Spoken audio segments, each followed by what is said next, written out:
Justice pour Dong Tam. En date du 27 octobre 2020, à Genève, une délégation du comité Suisse-Vietnam, COSUNAM, s'est constituée afin de se rendre au consulat du Vietnam, 30 rue des Corbillettes, au Grand Saconnet, à Genève. Conduite par Sébastien Defaille, avocat et président du COSUNAM, la délégation comprenait aussi Jean-Marc Comte, ancien maire du Grand Saconnet, et Pascal Berry-Vavre, épouse de feu Rollin Vavre. À 9h45 exactement, ils se sont présentés dans les locaux du consulat et ont demandé à rencontrer le consul en personne afin de lui remettre une copie de la lettre ouverte datée du 8 octobre et intitulée « Justice pour Dong Tam » adressée au Premier ministre du Vietnam, Nguyen Xuan Phuc.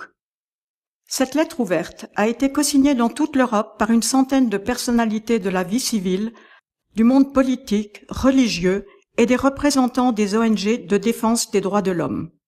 En Suisse, quelques 26 éminentes personnalités politiques et de la vie civile l'ont paraphé. Quel est son contenu et quelles sont ses motivations? La lettre proteste contre les conclusions et peines prononcées contre les 29 accusés et villageois de Dong Tam lors du premier procès de septembre.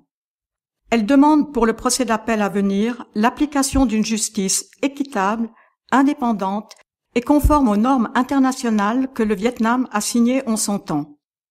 À 10h15, les membres de la délégation sont sortis de l'enceinte du consulat après avoir remis la lettre et obtenu un récépissé en bonne et due forme. Ils ont ensuite répondu aux questions de l'interview faites par nos correspondants sur place. Cette action directe auprès des représentants diplomatiques du Vietnam en Suisse est la troisième intervention du COSUNAM ces dernières années en faveur des prisonniers de conscience au Vietnam. Les précédentes avaient été menées par Michel Rossetti et nos regrettés membres Anne-Marie von Hartz et Rollin Vavre.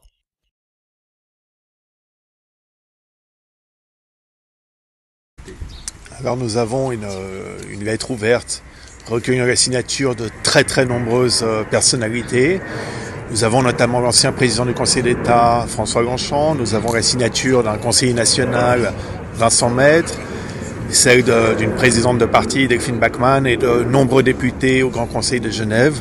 Donc nous considérions qu'il était important de marquer le coup et d'apporter personnellement cette lettre avec les signatures au consulat du Vietnam dans le but de la remettre en main propre au consul ou à l'ambassadeur. Nous avons pu remettre cette lettre au consulat avec un accusé de réception et aujourd'hui encore nous demanderons à l'ambassadeur par email si ses services l'ont bien transmise.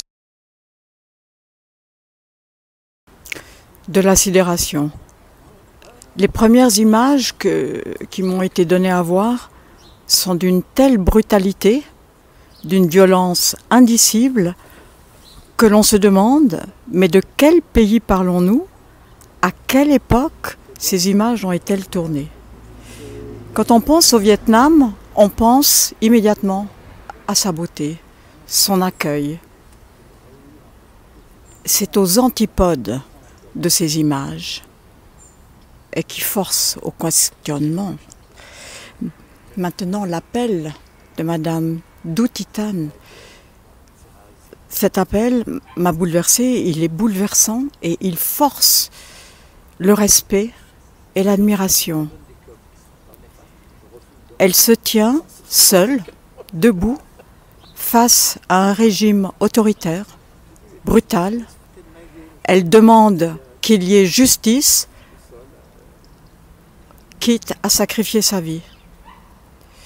C'est une leçon de courage qu'elle nous donne à tous, aux citoyens, simples citoyens, aux politiques, pour relayer ce message et qu'il soit relayé au plus haut niveau, qu'il soit entendu par les autorités vietnamiennes pour qu'il y ait réponse à sa requête et que ces mêmes autorités répondent de leurs actions.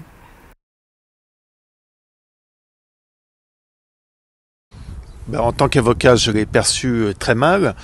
D'abord, 2 condamnations à mort, alors même que le Vietnam a signé des conventions voulant que peu à peu une telle peine soit abandonnée.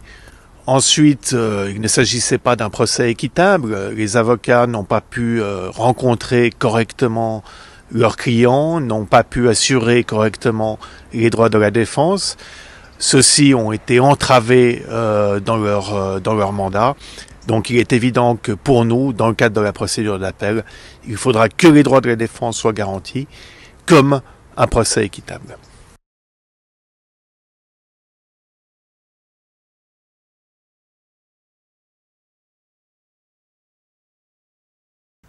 Oui, la réponse est relativement simple. Il faut continuer parce que ces actions qui paraissent un peu futiles ou peut-être un peu insignifiantes ont finalement une raison essentielle, c'est qu'elles ont un effet finalement sur le pouvoir qui fait que ces personnes sont libérées. Et ça a été le cas de Monsieur Dieu et qu'on a pu d'ailleurs accueillir ici au Grand Saconnet et ça nous a fait un plaisir immense. C'est vrai aussi qu'il est important que toutes ces personnes qui sont incarcérées est aussi un droit presque humanitaire, j'ai envie de dire, puisque plusieurs interventions qu'on a faites, et ça a été le cas de Madame Tran en son temps, étaient aussi dues au fait que ces gens sont maltraités et qu'ils sont en péril pour leur santé.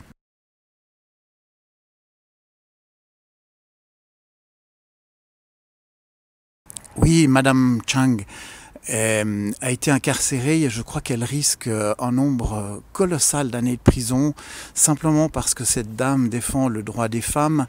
Elle a défendu, je crois aussi, le droit des paysans qui ont été injustement incarcérés et jugés dans ce village. Elle défend aussi tout simplement l'accès à la connaissance juridique qui permet à tout un chacun de répondre et de savoir quels sont ses droits pour essayer de se défendre. On est très inquiet pour Madame Chang. Je pense que à nouveau, il faudra absolument intercéder pour que ces gens-là puissent en tout cas quitter cette incarcération au Vietnam.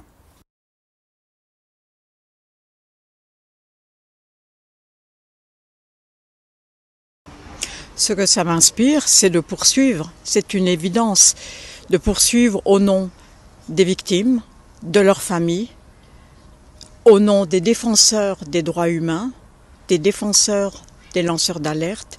Et il est capital pour toutes ces personnes de savoir que ça se sache à l'extérieur des frontières du Vietnam et au Vietnam.